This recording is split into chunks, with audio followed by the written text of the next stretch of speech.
So, ayan guys, meron ditong estudyante. Ano daw ito? Ano yung gagawin mo? Pang-check kahoy, sir. Pang-check kahoy. So, parang, ano maniniyo? Garo na bagay.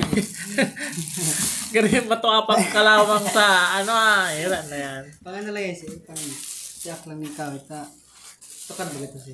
Grabe naman eh. Ay, pero sige, nagaro baka isang palakol mo ka. May madrulagan na niya. Pang-agarog lang ka ni sir. Sige, ano ang idea mo? Ang project mo? Ano dagi ibon? Sige. Yan po si Mr. Rivera. Yan estudyante ko. Yan. Dahil masupog ta. Pwede mo magkamay magkuasayin mo na yung trabaho. Diba? Gagrinderan lang ni sir. Gagrinderan dahil eh. Tapos, sir. Spot na lang digdi, sir. Balyo ang gilid. Spot. Spot. Tapos, yun ay na magiging ano mo, si laga ng kangkahoy. Iya po, sir. Okay. Kasi nidikit na palinggan mo lang. Okay, siguro.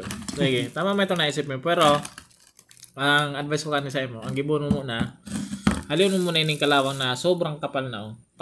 Tik-tikon mo yun. Tik-tik, baho grind. Tik-tik mo na.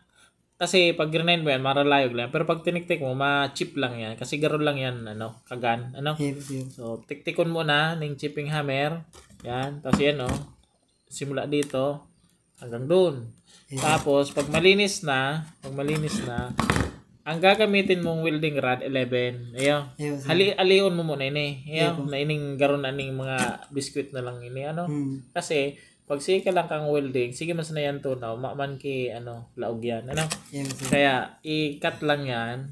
Cut. Tapos, pag na-cut na yan, saka mo yan arog ka yan. Tapos, ang patok baga, pa-slant, pa-slant siya, nakaarog siya kana. Bako siya itong straight. Sa bagay, kung straight, pwede man. Pero si kahoy dapat papatikoon mo kadikit kasi dapat ang patok medyo naka-curve siya, tanganing medyo may persa. Kasi kung straight, dahil bako yan mapersang maray. Tapos 11 ang gagamiton mo, 11. Tapos i-pull weld mo kasi matagas man si bakal mo ay makapal man si bakal mo. So ganyan. Pag malining yan, i-pull weld mo. Ayan, basta dahil lang ini malabot. Makapal man yun 11 mo na. Tapos pag na-pull weld mo na ng 11, i-pull weld mo naman ng 18. Para mas makunat. Kasi high carbon ining mo. Patok. Kasi mataas ang carbon content. Sinuunan mo. Ayan.